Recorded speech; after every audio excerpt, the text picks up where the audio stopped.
네, 아주 특별한 인터뷰. 자, 박선원 의원 나오셨습니다. 어서 오십시오. 네, 안녕하세요. 활약 잘 보고 있습니다. 네, 열심히 하고 있습니다. 야, 처음에 우리 박선원 의원이 야, 민주당 들어와서 뭘 하실까 했는데 네, 전방위적으로 네, 만능 스트라이크 이런 느낌이 들고요. 여러분들 예. 박선원 의원 다 아시겠지만 박선원 의원 소개를 잠깐만 해드리면 국정원 기조실장, 국가정보원 국정원 제1차장 거쳐서 민주당의 영입 인재로 민주당에 들어오셔서 지금 인천 부평을 국회의원이시고요. 자, 일단 오늘 다룰 이야기가 너무 재밌는 것들이 많지만 네, 두 가지만 해주십시오. 네. 박선원 TV 구독, 채팅창 상단에 곧 올려드릴 거예요. 박선원 TV 구독, 그리고 박선원 의원 후원도 좀 부탁드리겠습니다. 고맙습니다. 예. 자, 이제 본격적인 인터뷰 할 텐데 예. 오늘 국정감사가 없는 날이죠, 오후에. 예, 오늘 네. 없는 날입니다. 제가 다 보고 있어요. 예. 그러니까 국방위는 오전에 까만 점 쳐져 있으면 네. 있는 날, 안 네. 쳐져 있으면 없는 날. 네. 그러니까 만약에 이제 우리 그 방송 시청자분들이 네. 국정감사 왜 안 하고 나왔을까 하는 소리를 하실까. 아, 예, 미리 어제 말씀드려요. 저녁까지 했습니다. 예. 네. 자, 근데 일단 그 본인 자랑도 좀 하셔야 되니까요. 네. 민주당에서 너무 쓸모가 많아서 예. 예. 지금 민주당에서 뭐뭐 맡고 계시죠? 일단은 전략기획위원회 수석 부위원장 겸 대외 정무 상황실장을 맡고 있고요. 네. 그다음에 이제 집권 플랜 본부. 최근에 이제 김민석 위원이 이제 대표님과 상해서 설치를 하는데 거기 위원 됐고 안보 상황 점검단의 위원입니다. 네, 그리고 검찰 독재 저지위원회 위원이고 당대표 테러대책위원회 위원입니다. 당대표 테러대책위원회는 국정원하고 그때 연관돼 맞죠, 있습니다. 맞죠. 그래서 이번 국정감사 때 관련 부분 질문할 계획이고요. 그다음에 이제 계엄 막기 위한 서울해법위원 그리고 이제 상임위는 정보위원회 간사, 국방위원회 위원입니다. 의원님, 네, 다 못 외우시죠? 네, 저잘 뭐 이렇게 보고 읽지 않으면 안 되는 상황이네요. 예, 그렇습니다. 그 사실 박선원 의원이 이제 어떻게 보면 희귀자원이라서요. 예, 예. 국정원 출신들 많지는 않아요. 물론 저 박지원 의원 같은 근데 이상하게 국정원 출신들은 박자로 시작해서 원자로 끝나네요. 국정원장도 계시지만 예. 사실 국정원장은 약간 정무적 자리인데 예. 지금 기조실장이나 국정원장은 실무선에서는 가장 고위직이지 그렇죠. 않습니까? 예. 그렇다 보니까 민주당에서는 네. 국방이든 정보든 관련해서 뭐 박선원 의원 필요할 때마다 이렇게 예. 차출하는 느낌이 되는데 예. 이를테면 제가 군대 있을 때랑 비슷합니다. 네. 다 잘하니까 아, 예. 이거 시키고 저거 시키니까 내 시간이 없더라고요. 네, 그렇긴 합니다. 예. 막뭐저 보급 행정병도 시키고 예. 무슨 통신병도 시키고 하다못해 저녁에 방송병도 시키고 예. 온갖 것들을 시키니까 예. 나중에 내 시간이 없더라고요. 예. 고생 많으시고요. 여러분 그래서 박선원 의원 후원도 좀 부탁드린다는 말씀드리겠습니다. 예. 영역 301-0345-1616-61 박선원 TV도 검색해 보시면 금방 찾을 수 있다는 말씀드리고요. 자, 이제 본격적으로 질문 한번 해볼게요. 지금 예. 그렇지 않아도 오시기 전에 일부러 예. 남북 관계에 대해서 예. 이제 일반인들의 시각에서 예. 한번 다뤄봤는데 예. 지금 전반적으로 보면 예. 이제 이야기는 계엄령부터 풀어야 될 것 같긴 해요. 예, 그렇죠. 그러니까 계엄령을 이슈로 만들어 놓으니까 예. 국민의힘이나 대통령실에서는 막 이거 이제 음모론이라 이렇게 예. 이제 이야기를 했지만 예. 지금 하는 거 보면 계엄령으로 가는 방향 아니에요? 가고 싶어 하죠, 지금. 어. 예. 뭐든지 그 빌미를 잡아서 계엄령으로 가서 군을 앞세워서 혹은 군의 통제 아래 윤석열 정권이 임기를 마치고 가급적이면 자기가 원하는 사람으로 정권을 재창출하고 싶다 하는 것이 이 계엄령과 관련된 핵심 세력의 뜻일 겁니다. 그러니까 이따가 그 이야기 하겠지만 북한이 이제 도로와 철도를 끊어 버렸고 네. 그러니까 이 상황에서 지금 윤석열 지지율은 극으로 가고 있고 네. 최하로 가고 있고 온갖 국정농단 사건이 터지고 네. 그 상황에서 미리 사실 예방적 차원이 크잖아요. 네. 박선원 의원 계속해서 계엄 이야기 하셨고 네. 김민석 최고 계엄 이야기 계속했고 네.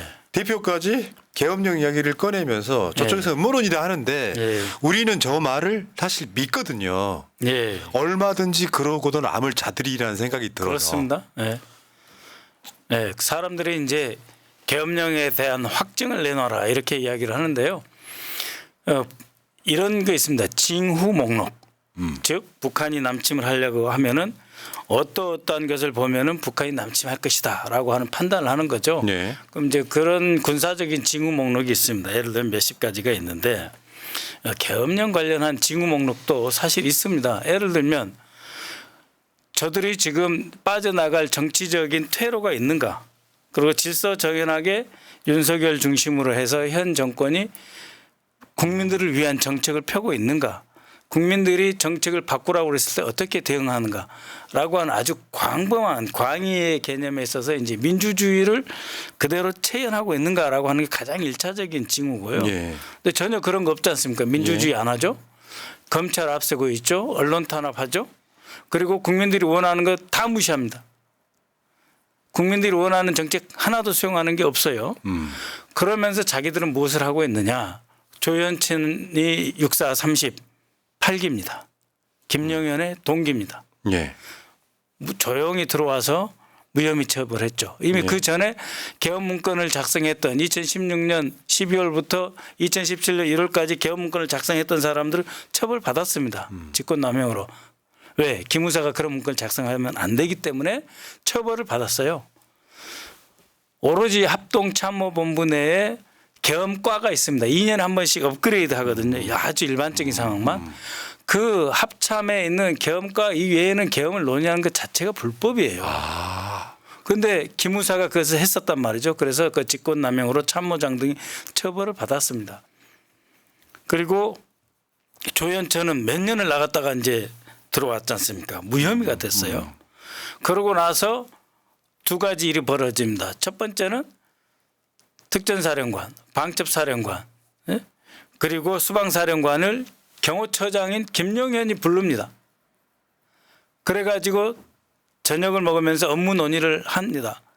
김용현은 처음에 격려차 불렀다고 그랬거든요. 그런데 계속 여인영 방첩사령을 추궁하니까 경호 및 경비에 관한 논의가 있었다고 해요. 그게 계엄이잖아요. 근데 경호까지는 밀리다 보니까 신원식 전 안보실장 전 장관이나 김용현도 경호 논의는 했다까지 시인을 했습니다. 근데 장관도 모르겠다는 것이 맞는 거죠. 그렇죠. 근데 여인영 방첩사령관은 경호만 위해서 방첩사령관 올 필요 없거든요. 그래서 경비까지 이야기했다. 그럼 경비는 경비 계엄도 시작되는 거거든요. 이수령 뭐 나가서 지금 이수령은 없지만 경비 계엄은 있습니다. 그리고 질문이 하나 있어요. 네. 제가 알고 있게 최근에 들은 것 중에 계엄령 관련해서 국방부 장관 거치지 않고 부를 수 있는 부대가 두 개가 있는데 네. 하나는 특전사고 하나는 수방사다 이런 이야기를 들은 적이 사실인가요? 수방사하고 특전사는 지금 어떤 체계로 되어 있냐면은 경호를 할 때 넓은 의미에서 특히 대통령이 군부대 같은 경우 방문할 경우에는 특전사가 군부대 외곽을 둘러싸고 그 안에도 방첩사 등이 가서 경비 업무를 섭니다. 그런데 일반적으로 군부대 방문할 때 그것이 아니라 일반적인 경우에는 특전사든 수방사든 사실 방첩사도 필요 없어요. 그런데 언제든지 데려다 쓸 수 있는 부대, 특히 장관의 직속부대, 그러니까 국직부대라고 합니다. 국방부의 직속부대. 그것이 방첩사, 특전사, 수방사. 이 세 개 사령관만 있으면 장관이 대통령에게 계엄 건의를 할 때 이 세 사령관이 동의를 하잖아요. 그럼 나머지 무슨 군사보좌관이라든지 뭐 이 다른 직원들 그러니까 예를 들면은 국방부의 정책실장은 필요 없어요.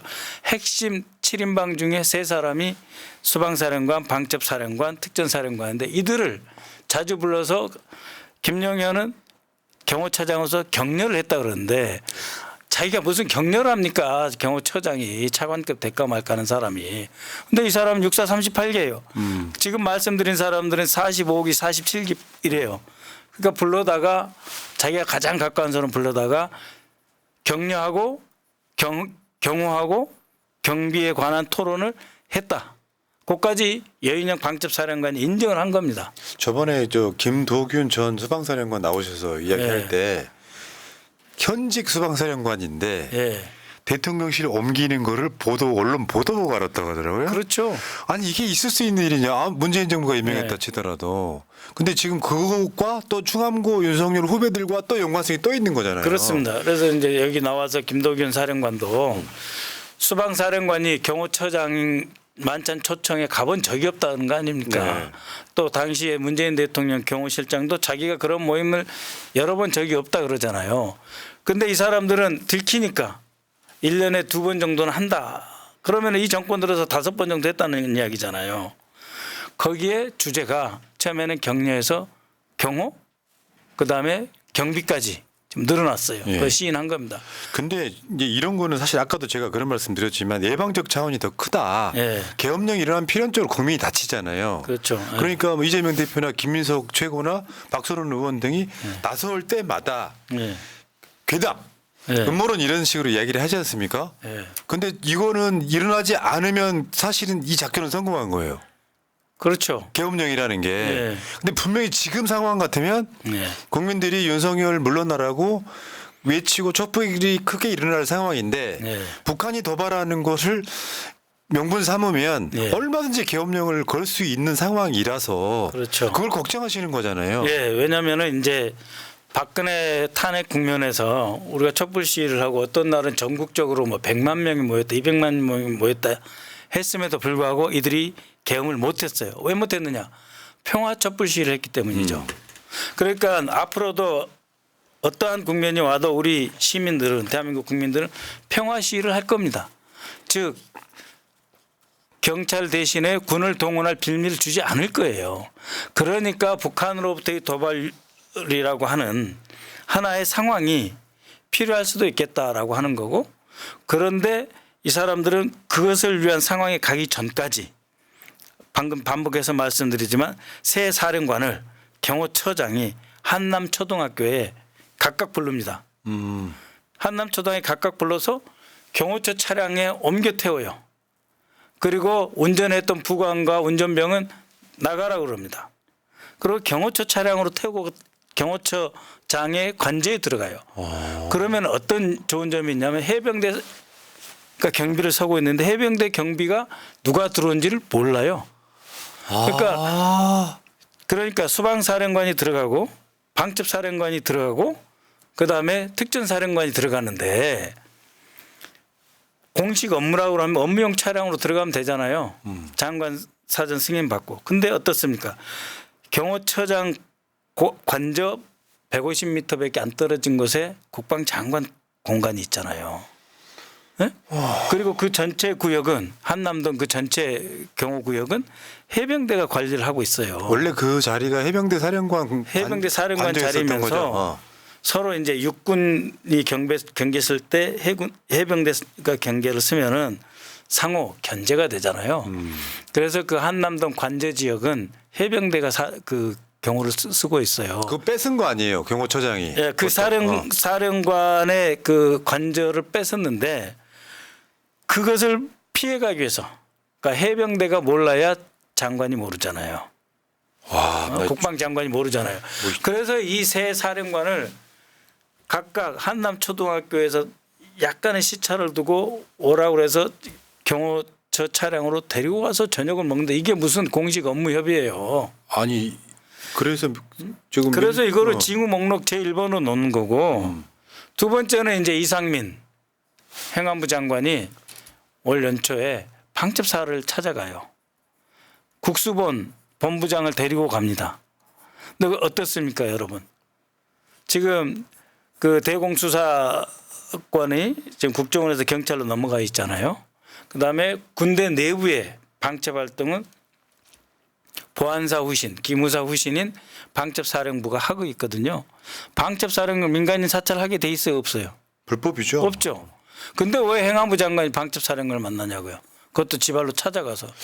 그건 중대한 사건이에요. 행안부 장관이 계엄을 건의할 수 있는 주체 중 한 명이죠. 그렇죠. 그러니까 이제 경찰력으로 시위를 못 막겠다 이래가지고 행안부 장관이 건의할 수 있고 남북 관계하고 국내의 치안력의 부재로 말해서 군이 동원돼야 되겠다고 군 스스로가 판단하면은 국방장관이 건의를 할 수 있는 거예요. 건의할 수 있는 두 사람이 두 다 사람. 윤석열 최측근들이에요. 최측근 둘 다 충암 고등학교이면서 그러면서 의심스러운 행동을 한단 말입니다. 행안부 장관이 왜 방첩사령관을 가서 만나고 국수본 본부장을 데리고 가가지고 예?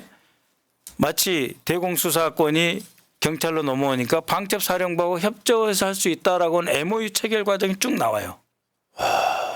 이거 자체가 불법입니다. 밤채업 사령관이 국가소사본부와 같이 업무 협력을 위한 MOU를 네. 맺고 그러면서 그건 무슨 말입니까? 민간인을 사찰할 수 있고 민간인을 미행할 수 있다는 뜻이잖아요. 그러니까 여기까지만 봐도 계엄령 의혹을 이야기할 수 있잖아요. 예. 아니 향해 가는 방향이 계엄령인데. 아니 그리고 생각해 보세요. 12.12 때 그나마 충돌이 누구하고 일어납니까? 네? 수도 경비 사령관이 제31 경비단 쪽을 공격하자고 했던 거잖아요. 그렇지 않습니까? 예. 그다음에 마지막으로 정병주 특전사령관이 부대 동원하지 말라고 지시하다가 정병주 사령관이 다치잖아요. 그렇지 않습니까? 그러면 12.12 때 전두환이 그렇게 꽉 잡고 있는 보안사령관, 지금으로 치면 방첩사령관이었음에도 불구하고 하나회가 있었음에도 불구하고 그에 대해서 수경사령관, 지금의 수도방위사령관 그리고 특전사령관이 반대하고 저지하려고 하잖아요. 실패를 했지만 지금 이 셋을 다 한 솥에 다 한 바구니에 담아가지고 같이 움직이는 거 아닙니까? 더군다나요. 최근 보도에 의하면 방첩사령부가 전두환 노태우 사진을 걸었다고. 네. 물론 지들끼리 연구는 있어요. 우리가 그 당시 보안사의 네. 후신이기 때문에 이야기하는데 탄핵당하고 불법 쿠데타 이렇게 해가지고 처벌까지 당하고 사형 선고까지 당했던 자들을 사진을 건다는 건 그러니까 이제 이자들의 이제 마음속에는 그런 게 있는 거예요. 한번 해보자. 우리 갈 때까지 가보겠다. 이 의사표시로 저는 이걸 읽고 있어요. 그것 없이 아니 여인형이 자기가 뭐 전두환 차지처로 전두환 노태우를 언제 알았다고 그 사진을 왜 걸고 갑자기 전두환과 노태우가 그립겠습니까? 그들이 갔던 길을 따라가고 싶은 거 아닙니까? 그래서 제가 기세 등등해서 당신 둘을 보니까 여인형 방첩사령관, 국방장관 당신들 태도 보니까 기세 등등해서 전두환 차지철이 생각난다니까. 참네 그런 그 얘기 때 따로 한번 해주세요. 따로. 회개한 지금. 일이 있습니다. 자, 근데 그 상황에 네. 일단 남북 관계가 그 중에 이제 변수잖아요. 예. 그 북한이 도발하지 않고 남북 관계가 평화롭다면 계엄령에 대한 그 그렇죠. 예. 시도는 굉장히 낮아지는 거고. 그렇습니다. 그러면 지금 이거 어떻게 보세요? 저는 이제 이거를 항상 방송할 때 예. 적대적 공생 관계. 예. 그러니까 김정은 체제는 더 공고하게 만들고 싶고 예. 윤석열은 임기를 채우는 데까지 하고 정권 재창출을 하고 뭔가 이거 안정시키고 싶은 건데 예. 필연적으로 보면 적대적 공생 관계가 생기는 거 아니냐라고 하는 의혹이거든요. 그렇습니다. 그러니까 네. 이제 박정희, 김일성 때부터 쭉 그 분석한 남북 관계를 분석한 전문가들은 적대적 의존 관계라는 표현을 쓰죠. 그러니까는 김일성은 김일성대로 대한민국에 박정희가 유신하고 있으니까 자기가 독재를 해야 된다라고 하는 거고 또 박정희는 박정희대로 북한이 절대 권력과 전체주의니까 우리도 통일을 대비해서 우리끼리 단결을 하는 그러한 그 국내 체제가 갖춰져야 된다 해서 유신 체제를 하잖아요.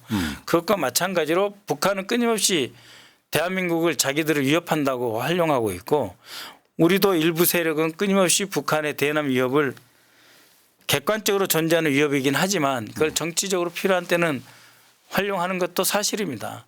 근데 지금 제일 이제 이 불일치가 일어나는 부분이 있어요. 뭐냐면 김정은은 대한민국하고 관계를 단절하고 러시아한테 달려가고 싶은 거예요. 그러려면은 북한의 최전선인 휴전선이 안정화돼야 되는 거예요. 그래서 남북 관계도 다 끊어버리고 도로도 끊어버리고 동해선, 경의선 끊어버리고 그다음에 여기다 방벽을 쌓고 해서 자기들도 못 내려오고 여기도 못 내려오고 자기는 러시아가 원하는 우크라이나에 참전해서 파병해서 돈도 벌고 실전 훈련도 쌓고 군사력도 키우고 싶다. 그러다가 트럼프가 들어오면 자 우리 남북 관계는 없습니다. 그러니까 트럼프 대통령 김정은 나하고 1대1로 직접 거래합시다. 대한민국 없는 북한의 핵 문제에 어떤 새로운 물꼬를 틀려고 하는 그런 전략적인 게 깔려 있는 거예요. 그러니까 대한민국 패싱. 네, 대한민국은 이제 없다. 문재인 정부 초기에도 그 전략이었었거든요. 네. 그래서 대한민국은 없다. 우리가 갖고 있는 핵무기는 미국 위협하지 않는다.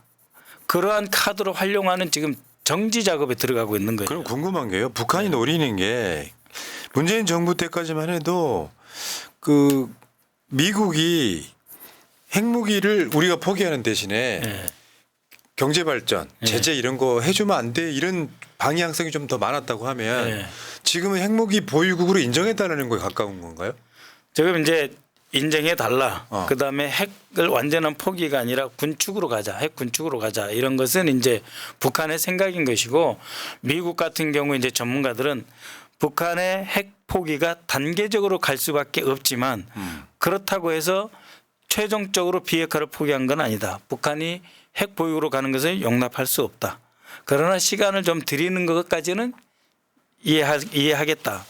그러는 거고 이 북한 같은 경우는 그 전에 미국한테 혹은 대한민국한테 너무 의존하지 않도록 러시아가 지금 자기를 최고로 필요로 하니까 이때 최대한 경제적 지원, 인적 지원, 뽑아먹자. 기술 지원 뽑아먹자. 그러려고 하니 남쪽하고 적대적 관계로 규정을 해놓되 군사적 충돌은 조금 난감하다. 맞죠, 이런 맞죠, 입장이죠. 맞죠, 맞죠. 예. 이미 3천 명이 파병됐다는 얘기는 하고 저번 엊그저께도 김정은이 대한민국을 침략할 생각은 없다 이런 얘기까지 했어요. 일단에. 예. 그 이야기는 이제 예. 영원히 대한민국을 포기하겠다 이런 게 아니고 그렇죠. 분명히 때 되면 또 자기들 중심으로 뭐 적화통 이런 거 또 들고 나옵니다.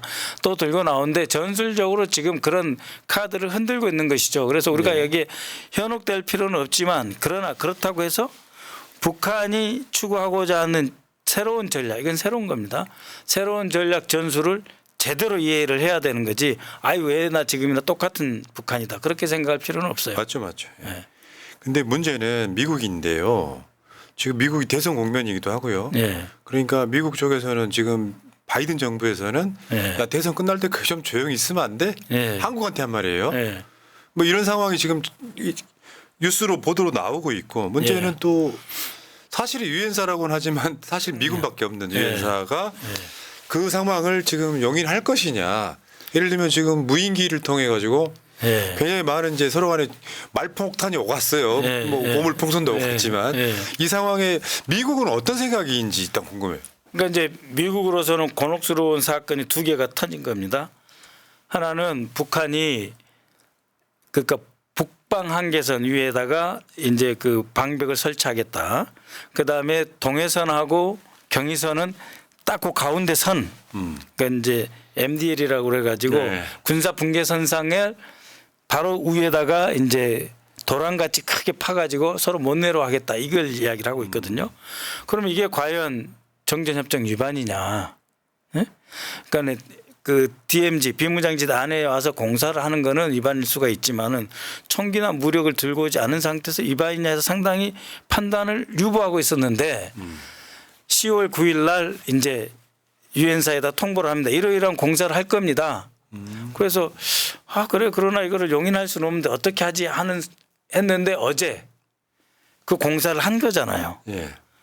그래서 우리 군에서 이제 그 군사 분계선이나 거의 다름없는 한 20m 북쪽에서 그러한 폭파 행위를 하기 때문에 폭파라고 하는 건 어떤 일이 벌어질지 모르기 때문에 폭파 직후에 이제 한 30발 정도 총을 쐈어요. 그걸 우리는 그 폭발의 그 폭발 잔해물이나 비산물들이 우리 남쪽에 넘어오기 때문에 넘어오는 거 우리한테 위험할 수 있다. 그래서 이걸 자의적 조치로 생각을 하고 총을 쐈는데 과연 유엔사에서 그렇게 판단해 줄 것인가는 아직 불확실하다. 이거 시사방송에서 저걸 좀 비판을 했거든요. 네. 저러다가 다시 맞대응하게 가면 전쟁 아니에요. 네. 이게 너무 이제 보여주기식이 아니냐. 그렇죠. 예. 네. 그러니까 이제 어. 우리 군에서도 그런 판단하고 있어요. 우리가 대응 사격을 하긴 했는데 이것에 대해서 유엔사가 남북 공이 정전협정 위반이다라고 할지 북한만 정전협정 위반이라고 할지 아니 북한은 우리한테 사전에 통보했으니까 남쪽이 위반이라고 할지 그것은 아직은 모릅니다. 그런데 라케메라 지금 주한미 사령관 겸 유엔 사령관이 미국에 가 있어요 지금. 네, 그래서 아직 그 판단은 내리지 않고 있지만 엄중히 조사하겠다라고 하는 말을 썼는데 그건 두 가지 다. 그러니까 무인기가 갔는지 어쨌는지에 대해서도 들여다보겠고. 의원님 그 궁금한 게요. 네. 이 사건의 시작점은 사실은 대한민국 쪽에서 보낸 네. 김정은 비난 B라부터 시작된 건데 오물풍선이 오고 네. 갑자기 이 과정에서 무인기가 평양 상공을 돌았고 네. 김정은 집무실위까지 갔다는 이야기가 보도로 나오고 있으면 네. 어떻게 보세요? 저거는 어떤 사건이라고 보세요? 나 이게 엄청 궁금하더라고요. 무인기 부분 말씀하시는 네. 겁니까? 그러니까 이제 무인기에 대해서는 이론적으로 세 가지가 있어요. 첫 번째는 우리 군에서도 자작극일 수 있다. 북한 자작극일 수도 있다라고 하는 말이 하나 설 있고. 하나. 두 번째는 이제 탈북 단체는 안 보냈다고 주장을 합니다. 그러니까 탈북 단체가 아닌 다른 민간 단체에서 보냈을 가능성 하나. 그다음에 또 하나는 이제 우리 대한민국의 일부 정부 세력이 보냈을 가능성 하나. 이론적으로는 세 가지가 다 존재합니다.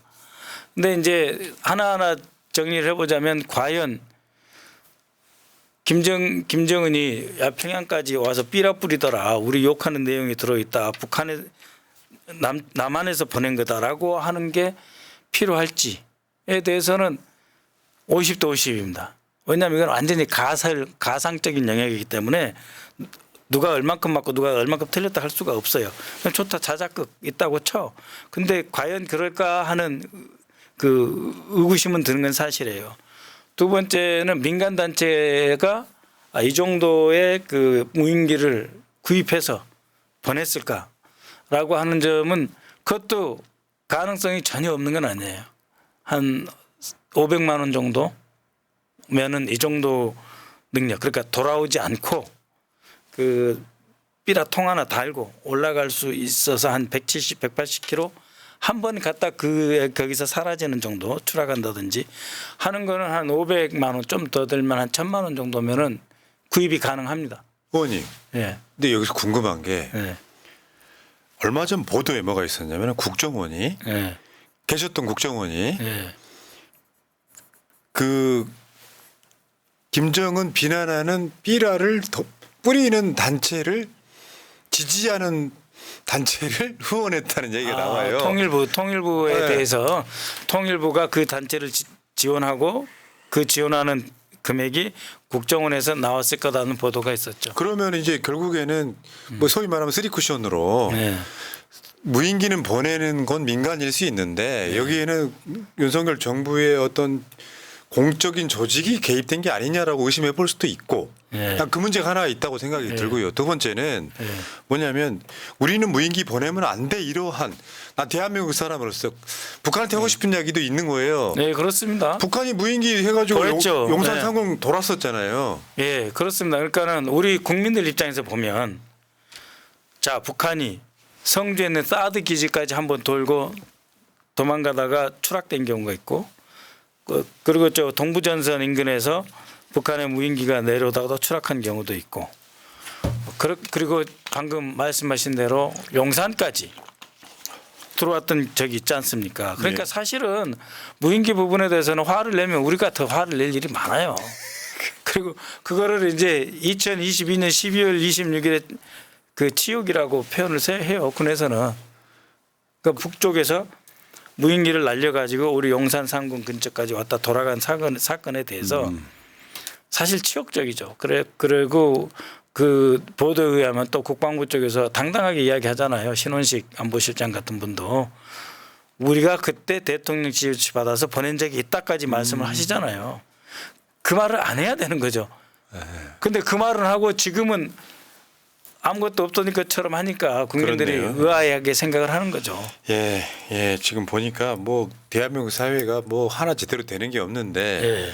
저는 모든 발전과 예. 이런 것들이 기본은 저 평화라고 생각을 하거든요. 예. 평화가 안 만들어지면 어떤 것도 의미가 없어요. 예. 그러니까 전쟁 비슷한 상황이 나면은 민주주의고 뭐고 경제고 아무것도 안 된다. 예. 그러니까 민주당 결의 정치는 일단 평화부터 만들자. 예. 이 느낌인데 지금 엉망진창되는 것 같고요. 문제는 지금 국정감사 기간인데 예. 국방위 소속으로서 예. 국정감사를 지금 한 10여일 하셨어요. 이제 예, 반 그렇습니다. 정도 했습니다. 예. 예. 근데 보니까 저도 이제 가끔씩 인터넷 생중계를 보거든요. 예. 어느 곳 하나 정상적인 것이 없더라. 그렇습니다. 그래 지금 아마 의원님께서 몇 개를 뽑아 오셨는데요. 하나씩 한번 짚어볼게요. 예. 대통령실 이전으로 대한민국은 통째로 24시간 북한 탄도미사일의 표적이 됐다. 이거 무슨 말입니까? 그러니까 이제 청와대에 있었으면 제가 사실 자료를 하나 준비하긴 했는데 네. 그 청와대에 있었으면은 북한 탄도미사일이 안전합니다. 북악산이 막아주거든요. 네. 이게 이제 청와대 사진인데 이렇게 막아줘요. 이쪽에 비치면 될까요? 미사일이 날아와서 바로 떨어지지 않는 한 네. 여기 절대 못 친다. 네, 몇백 킬로를 날아오기 때문에 이 수직으로 떨어지는 못한단 말이에요. 그러면 쭉 오는 각도에서 여기서 다 막아줍니다. 네. 네, 그래서 여기는 천혜의 요새예요.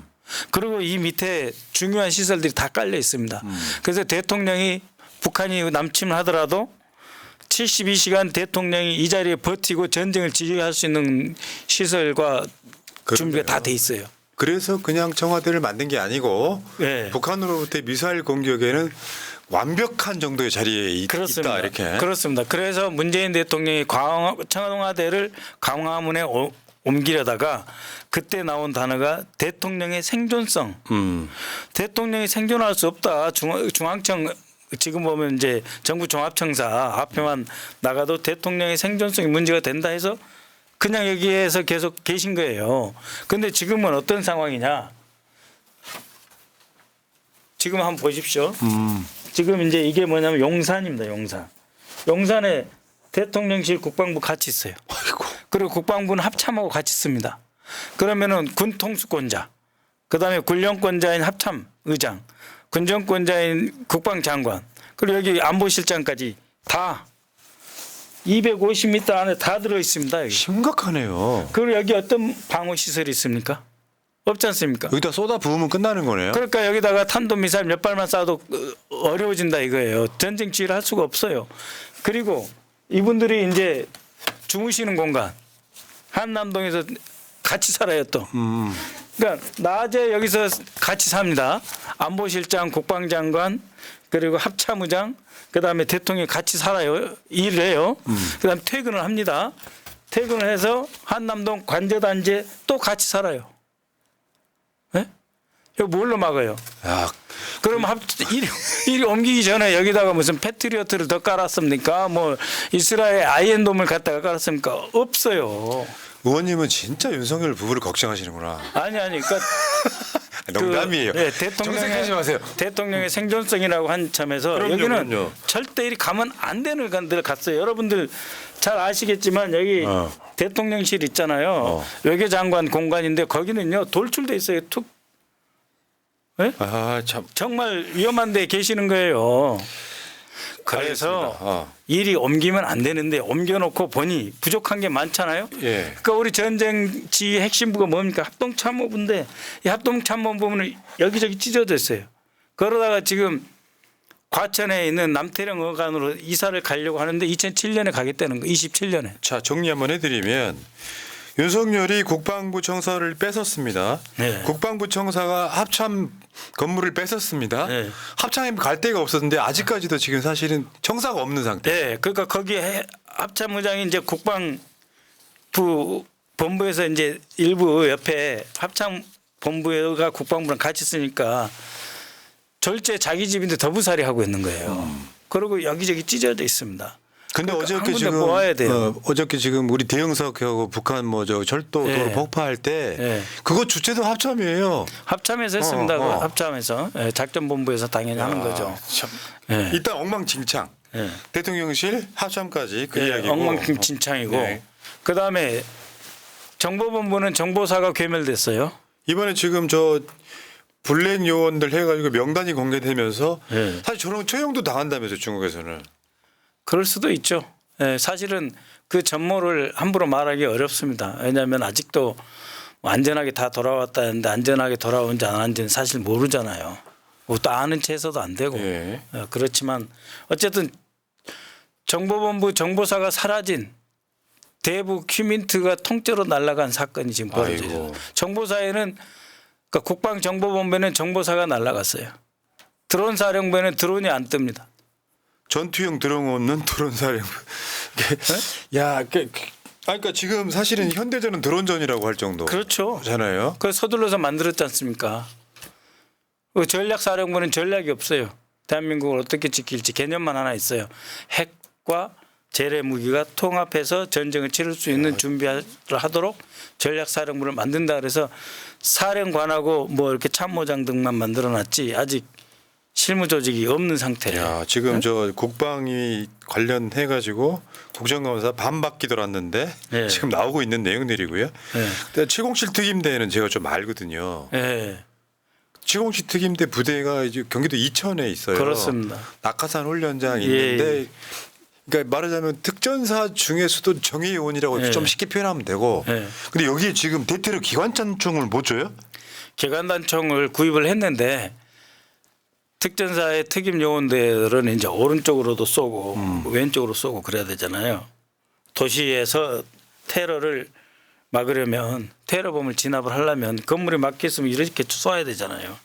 이렇게 쏘면은 총알이 튀어나가는 게 막히고 방독면 쓰고 쏘니까 탄창이 빠지고 그래서 이거 못 쓰겠다고 그랬는데 그냥 받아라 해가지고 그 총이 지금 창고에 들어가 있습니다. 이게 뭐야 이게? 테러 기관단총을 원하는 테러 기관단총을 쓸 수 없는 특임대 말이 됩니까? 그리고 한심하네요. 그다음에 장병들은 대통령이 부식 제대로 먹여서 잘 싸우게 해라. 부식비 삭감해버리고 처국 간부들 생활 처우 보장하겠다 그랬는데 오히려 삭감해버려요. 예산은 삭감해버립니다. 네. 이게 말도 안 되는 거예요. 그다음에 KF-21 만들어놨는데 거기에 운영하는 일반적인 정보 네. 김숙희 라자로스라고 하는 북한 해커에게 해킹 당했다고 해요. 해킹 당한 거 하나도 없다고 주장을 합니다. 해킹은 당했는데 북이 탈취한 건 없다고 주장을 합니다. 믿고 싶어요. 그런데 그렇게 돼 있고 FA-50 12대 팔았는데 땅바닥에 앉아 있고 6대밖에 못 든다 그러고 지금 그런 상황입니다. K방산 그렇게 강조합니다. 그러니까 뭐 안보 이런 거에 엄청 무능한 거 일단 드러났고 네. 거기다가 윤석열은 군대를 좋아해가지고 네. 명절에도 부대 가고 국군날 행사 연속 2번 가퍼레이드하고 막 이래요. 예. 예. 그래놓고 아까 말씀하신 것처럼 진짜 중요한 게 저 그 장병들 복지, 뭐 예. 급여 이런 걸 동결해 버렸고요. 문제는 식비 삭감해 오고. 네. 문제는 국방부가 너무 정치적이라는 것도 굉장히 중요한 핵심 중에 하나죠. 그렇습니다. 사실은 국방부 같은 데는 정권이 건드리면 안 되잖아요. 아니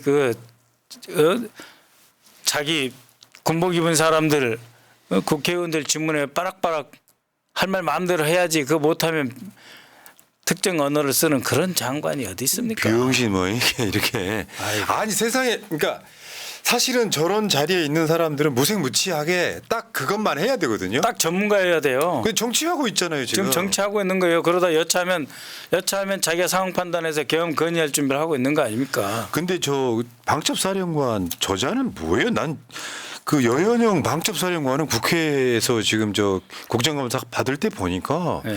저런 자들은 방첩사령관 옛날 같으면 기무사, 옛날 같으면 보안사잖아요. 저런 짓 하면 안 되거든요. 그러니까 뭐냐면은 절도는 사라지고 아, 예? 만용만 넘친다. 절도가 없어요 사람들이. 그러니까 극우가 보이고 예. 아니 극우라도 좋아요. 절도 있게 군인답게 잘 하라 이거예요. 자기 속에 무슨 생각이 들었는지는 모르겠지만 근데 이 사람들 어떻게 하냐면 만용 자기 생각 이건 내 정권이야. 어? 이런 생각 있잖아요. 윤석열한테 잘 보이고 싶어하는. 자 김용현은 생각해 보세요. 대통령실하고 국방부에서 자기가 제일 나이가 많고 예? 최선임이고 대통령 선배예요. 그렇지 않습니까? 그다음에 방첩사 옛날 보안사령관 생각하면 돼요. 모든 군 장군들의 동태 다 파악하고 있고 그거 갖다가 국방장관이나 대통령께 직보할 수 있는 자리에 있는 거 아니에요. 이 세 사람이 충한 거잖아요. 그러니까 자기 세에서 그냥 그거 내 정권이야. 형님 동생 이런 것들이에요. 이상민까지 포함해서. 그러니 누가 눈에 보이겠어요. 윤석열이가 시키면은 저 구두에 따라준 술이라도 마실 수 있는 그 끈끈한 관계에 있잖아요. 예. 적복적으리. 예. 그러니까 내가 대통령이라는 느낌이 드니까 일개 뭐 초선 국회의원 하나가 뭐라고 하면은 그냥 그러니까 저들을 데려다가 옛날에 보안사에서 장안평이나 이런 데서 대공분실 만들어 놓고 그렇죠. 잡아다가 족치고 어떤 경우에는 뭐 저기 남해 바다에다 돌무더기 묶어가지고 던지고 그랬잖아요. 그게 그 김용현이가 그때가 그리운 거예요 의자들이. 그러니까 김용현이가 저 했던 국회에서 발언이 그런 거예요. 네. 정치인 국회의원 한 명 잡아다가 총 머리에 대고 네. 이 새끼가 똑같은 거예요. 내가 봤을 땐 그래요. 굉장히 모욕적이더라고요. 네. 사과는 하긴 했는데 자 이제 이 상황이 전반적으로 봤을 때 국방 안보 개판이다. 거기다가 지금 국방부 그 레벨까지 개판인데다가 정권 차원에서 보면 윤석열은 안보에 완전 무능한 사람이고 네. 걱정스러운 건데 네. 뭐연 2년 연속이어서 카퍼레이드 하면서 뭐 국가 예산은 이런 게 쓰는 거라고 또 자랑질 그렇죠. 한번 하시고 네. 나 이런 정권 처음 보는 것 같은데 문제는 지금 아까 그 계엄령이랑도 연관이 있겠지만 정권이 지금 위험해지고 있습니다. 그렇습니다. 지금 저 명태균 씨 건이 네. 지금 우리가 동시대를 살고 있기 때문에 네. 결과를 예상 못하겠지만 흐름상으로 보면 저는 탄핵 국면에 들어간 사건이 터지고 있다고 봐요. 네. 네. 어떻게 보세요, 우리 의원님은? 제가 이제 그 용산 쪽 분위기 하고 이제 국민의힘 내부 분위기 두 가지를 좀 들어봤는데 역시 국정원 출신. 그 용산 쪽은 어떠냐면은 커뮤니티 있으시죠? 아니 그 말은 할 수 없지만 그 명태균이 그 김건희 여사와 주고받은 그거 있잖아요. 네. 무능하면 어떻다든 네. 무식하면 어떻다든지 뭐 카톡? 완전히 그걸 보면서 굉장히 당혹스럽다. 근데 그것이 지금 법률을 위반한 것은 아니지 않냐. 그래서 아직은 버틸만 하다.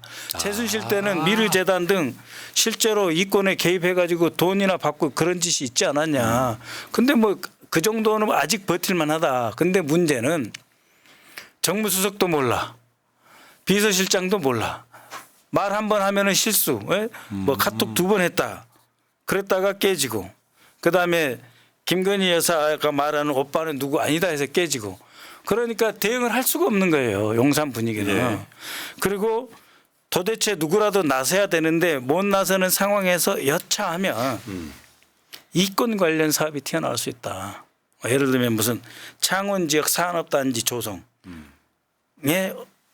그 대통령실과 어떻게 연루가 돼서 명태균이 뭐 해보려고 했는데 못했다. 뭐 이런 것들에 대한 우려를 하고 있다는 게 이제 제가 들은 내용. 그런데 상임위 다른 상임위에서는 실제로 왜 공사를 법무 공사를 김건희 연관업체가 싹쓸이 해버린다라든지 이런 거 되게 많이 나왔거든요. 그러니까 이제 여기서 그 명태균 씨가 처음에는 이 사람들 나를 구속하고 조사하려고 그래?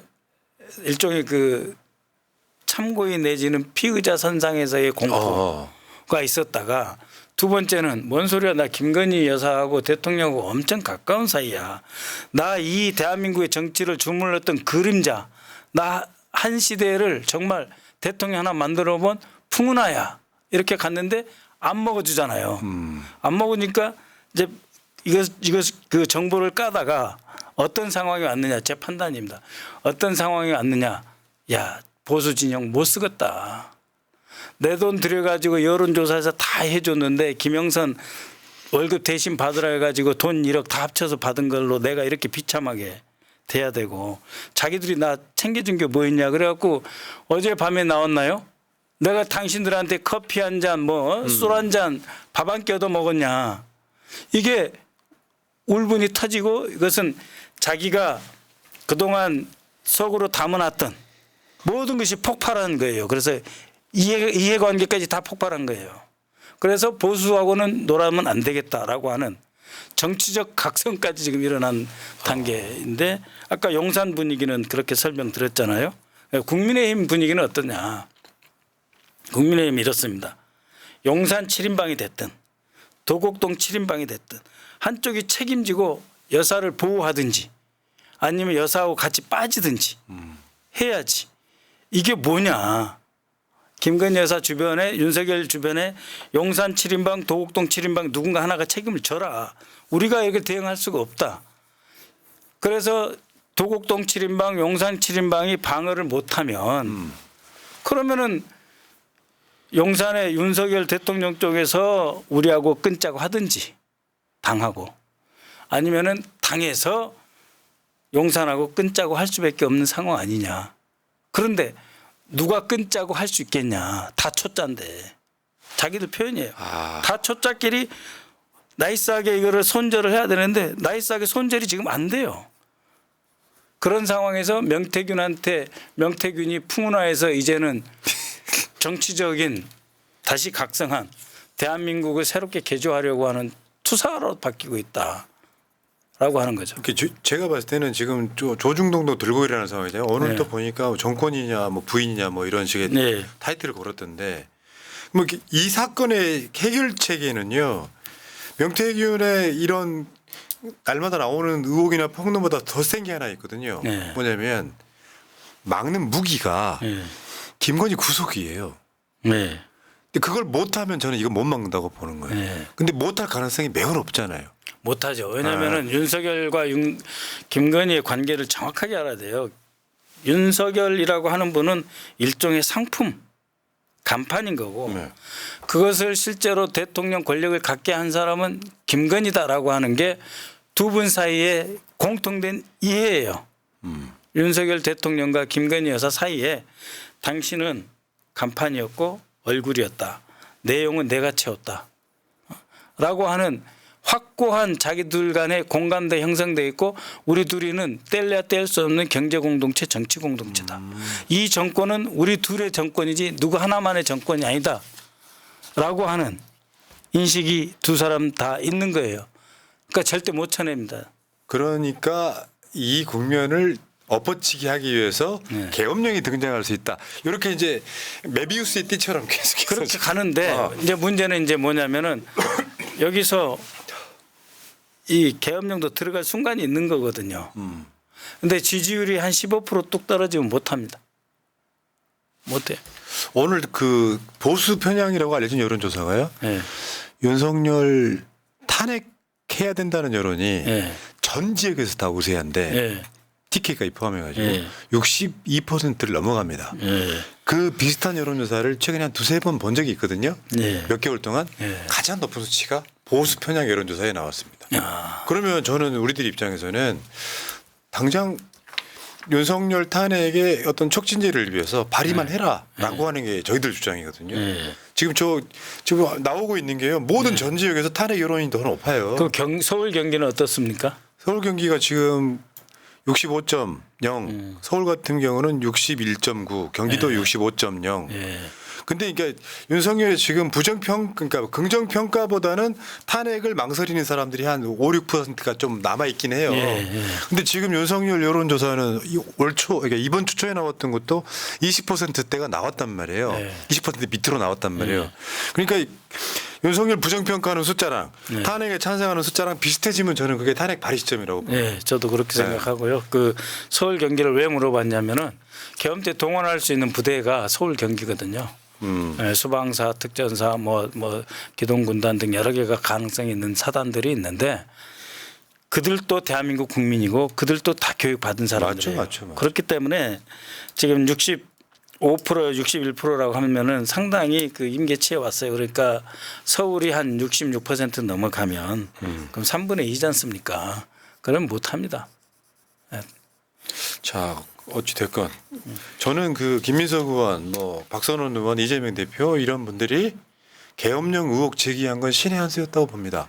그러니까 저쪽에서는 뭐 언론들이 이런 거 민주당 내에서도 계엄령 주장하는 사람들 비판 뭐 이런 식의 보도가 가끔씩 나오는데 여기서 키는 진짜로 계엄령일 수 있다는 거죠. 계엄령은 필연적으로 국민이 다칩니다.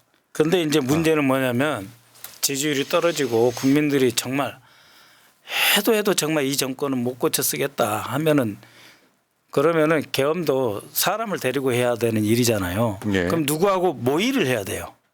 모의하고 계획하고 행동을 준비를 해야 되잖아요. 그게 가능할 수 있겠느냐. 그래서 우리가 더 강력하게 계엄은 안 된다 하면서 법제도적인 준비를 하면서 다른 한편으로는 확실하게 우리가 수권 능력을 보여줌으로써 그렇죠. 국민들을 보시기에 평화적으로 잘 정리돼서 더 좋은 대한민국으로 갈 수 있겠다라고 예. 하는 확신을 드리는 것이 저희 당의 야. 향후 6개월의 임무라고 합니다. 생각합니다. 한 30여 분 전에 또 다른 단독이 터졌는데 예. 우리 인터뷰하는 사이에 예. 명태균의 국정 개입 의혹, 예. 대통령 발표 정보 사전 입수 정원까지 나왔습니다. 예. 그거 완전히 최순실이죠. 그렇게 되면 왜 우리 태블릿 PS에서 결정적으로 국민들이 이렇게 고개를 흔들어 버리는 건 뭐냐면은 미르재단 이런 게 아니에요. 예? 대통령 정상회담 가려고 할 때 네. 뭐 일정표라든지 그럼 국정에 최순실이 개입하고 월화 목금 박근혜 대통령은 나흘만 일하고 수요일은 쉬었다. 국정 안 했다 이런 거잖아요. 텔레비나 보고 있고. 네. 야, 좀 심하네요. 근데 어떻게 보면 약간 평행이론은 저런 비슷하게 가고 있긴 합니다만 그렇죠. 최순실 때보다 훨씬 커요. 제가 봤을 때. 그죠. 지금은 말도 못하게 큽니다. 자, 알겠습니다. 시간 관계상 이제 이렇게 살짝 남겨놔야 돼요. 그럼요. 그래 또 나오실 명분이 생겨. 그래서 오늘은 여러분 그 박선원 의원 보면 볼수록 진국이시죠. 민주당에 쓸모도 많고 제 느낌은 한 사선 같은 그런 중후함도 있어요. 무게감도 있고. 별 자, 말씀. 박선원 의원 후원도 좀 해주시고요. 또 나왔으면 좋겠다 하시는 분들 댓글창 1번 한번 쳐보시고 마지막으로 여기다가 이제 인사하고 가십시오. 예. 네. 존경하는 국민 여러분, 또 새날 TV 구독자, 시청자 여러분, 저도 진심으로 여러분들을 존경하고 감사하게 생각합니다. 앞으로 6개월이 문제입니다. 앞으로 6개월이 되면 그 만 3년이 딱 차거든요. 만 3년이 차면 더 이상 이 정권에 대해서 미련을 갖지 않을 것입니다. 그 사이에 대한민국의 미래를 어떻게 설계하고 다시 끌고 갈 수 있는가, 민주당이 여러분께 확실히 보여줄 수 있도록 최선을 다하도록 하겠습니다. 여러분 감사합니다. 자, 박선원 의원과 인터뷰였습니다. 고맙습니다. 고맙습니다. 새날은 내일 낮 방송에 다시 오겠습니다. 고맙습니다.